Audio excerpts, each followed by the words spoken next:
There's a moment, and maybe you've had it too, where you're standing in front of a mirror and something just doesn't add up. The face looking back at you, it's older, but the person behind your eyes, he doesn't feel that way, not even close. And somewhere between that reflection and that feeling, there's this quiet confusion, like the world is moving in one direction, and you're still standing somewhere else. They told you this is the age when things are supposed to settle, when you're supposed to slow down, want less, need less, when life is supposed to feel smaller, but it doesn't feel smaller, it feels unfinished. And that restlessness, that low hum in your chest that never quite goes away. You've probably been told it's something to fix, something to manage, something to grow out of. But what if it isn't? What if that feeling isn't a problem? What if it's actually the most honest thing about you? You're not in denial. You're not broken. You just never got the memo that life was supposed to feel smaller than this. And neither did I. There's something nobody really talks about. This strange, quiet disconnect between the number on your birthday cake and the person you actually feel like on the inside. You're in your 40s, maybe your 50s, and yet, somewhere deep in your chest, there's still a version of you that feels like he's 32, maybe younger, still curious, still a little restless, still believing that something good is just around the corner. And that's not denial. That's not you being unrealistic. Science actually has a name for this. Researchers call it subjective age, the age you feel on the inside, regardless of what the calendar says. And studies show that most people, especially after 40, feel somewhere between 15 to 20% younger than their actual age. So that gap you feel, it's real. It's documented. You're not imagining it. But here's where it quietly hurts. Because while you feel one way on the inside, the world starts treating you differently. Colleagues stop asking your opinion. Conversations shift. Opportunities quietly narrow. And slowly, without anyone saying it out loud, you start feeling invisible. And that gap between who you feel you are and how the world sees you, that's not a midlife crisis. That's a wound that very few people ever name. To understand why some people refuse to age quietly, you have to go back to where they were shaped. If you grew up in the 70s or 80s, you already know. You were the generation that came home to an empty house. Parents were working, sometimes struggling, and you figured things out, alone, quietly, without much hand-holding. Nobody was waiting at the door with a snack and a plan. You learned early that the world wasn't going to soften itself for you, so you developed something rare, a kind of internal compass, an instinct to question things, to not just accept what you were told, by institutions, by authority, by culture. That skepticism wasn't rebellion for the sake of it. It was survival. And here's what's interesting. That same instinct, the one that made you question everything then, is still running, quietly, in the background. So when society hands you a script that says, you're this age now, so start slowing down, start shrinking, start accepting less, something in you resists. Not because you're immature, not because you're afraid of reality, but because conformity, even to aging, has always felt like a kind of surrender, and surrendering was never really your style. There's a question that starts showing up in midlife, quietly at first, almost like a whisper. Who am I now? Not who you were, not who you're supposed to become, but right now, in this season, who exactly are you? Because somewhere along the way, the roles that used to define you started shifting. The career that gave you identity started feeling hollow. The relationships that anchored you changed shape.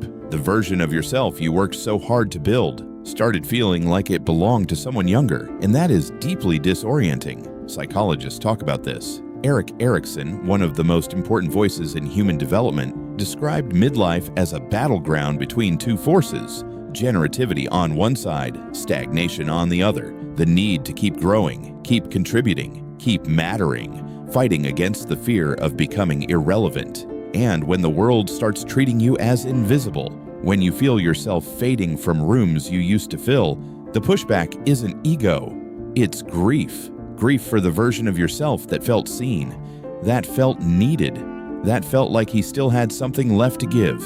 And grief, when it has nowhere to go, looks a lot like resistance, looks a lot like refusing to go quietly. And now, you understand why.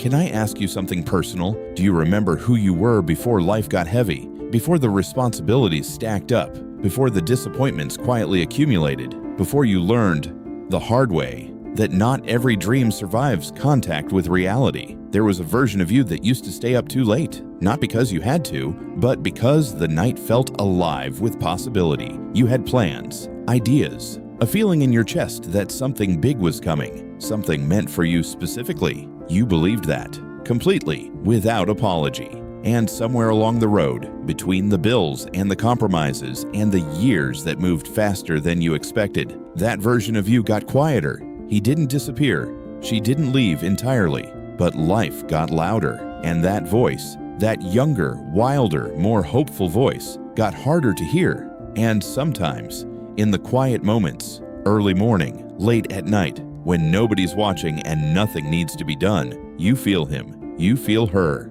That version of you that believed anything was still possible. And the feeling isn't quite nostalgia. It's something deeper than that. It's longing, a tender aching longing for a self that never fully went away, just got a little lost along the way. At some point, and you probably remember it, the world around you started rearranging itself. Not all at once, slowly, the way seasons change. So gradual you almost don't notice until one day you look around and realize things are different now. The friendships that used to feel permanent, the people you thought would always be there, quietly drifted. Not because of a fight, not because of a dramatic ending. Just life pulled everyone in different directions, and the distance became silence, and the silence became permanent. And that kind of loss is strange, because there's no funeral for a friendship that fades, no moment where you're allowed to grieve it properly. You just notice one day that you're eating lunch alone more often than you used to, and the roles shifted too. Maybe the kids grew up and needed you differently. Maybe the marriage changed shape or ended. Maybe the job that once gave you purpose started feeling like just a job. Maybe retirement appeared on the horizon, and instead of feeling like freedom, it felt like an identity crisis in slow motion. Because when the roles fall away, when the titles and the routines and the structures that told you who you were start disappearing, you're left with a question that's both terrifying and necessary. Who am I? Outside of all of that, and sitting with that question, alone quietly, without a clear answer, that is one of the loneliest feelings a person can carry. So, let's sit with all of that for a moment. The restlessness, the grief, the longing, the loneliness, the quiet identity crisis that nobody around you fully sees. And now I want to offer you something. Not an answer, not a solution, just a different way of looking at it. What if the refusal, that deep, stubborn refusal to simply accept that this is all there is? What if it isn't a problem? What if it's actually a sign of something healthy? Because here's what research on the human brain tells us. Neuroplasticity, the brain's ability to grow, to change, to form new connections, doesn't stop at 40 or 50 or 60. The brain, when given the right conditions, keeps evolving, keeps reaching, keeps building. Some of the most profound creative work in human history was done by people in their 50s and 60s, people who refused to believe their best chapters were behind them. And maybe that's the reframe worth sitting with today. Maybe refusing to age gracefully, in the way culture defines it, isn't about denying where you are in life. Maybe it's about refusing to stop becoming. Because becoming, that slow, quiet, lifelong process of growing into yourself, that was never meant to have an expiration date. And somewhere inside you, you always knew that. I want to leave you with something. Not a list of things to do, not a 5-step plan, not a motivational quote to screenshot and forget by tomorrow, just a thought, a quiet one. The people who fight aging the hardest, the ones who refuse to shrink, refuse to disappear, refuse to accept that their story is winding down. They're often misunderstood. The world looks at them and sees denial, sees ego, sees someone who hasn't come to terms with reality. But I think the world is reading it wrong, because when I look at those people, really look at them, what I see isn't fear of getting old. What I see is love. A deep, stubborn, relentless love for a life that still feels unfinished, for a self that still has something left to say, for mornings that still matter, and conversations that still move something inside them. That's not resistance. That's aliveness. And maybe the most courageous thing a person can do at any age is to keep showing up, keep feeling, keep reaching for something that matters, even when the world quietly suggests it's time to stop. You were never supposed to disappear quietly. That was never who you were. And deep down, in that place where the truest version of you still lives, you know that. You've always known that.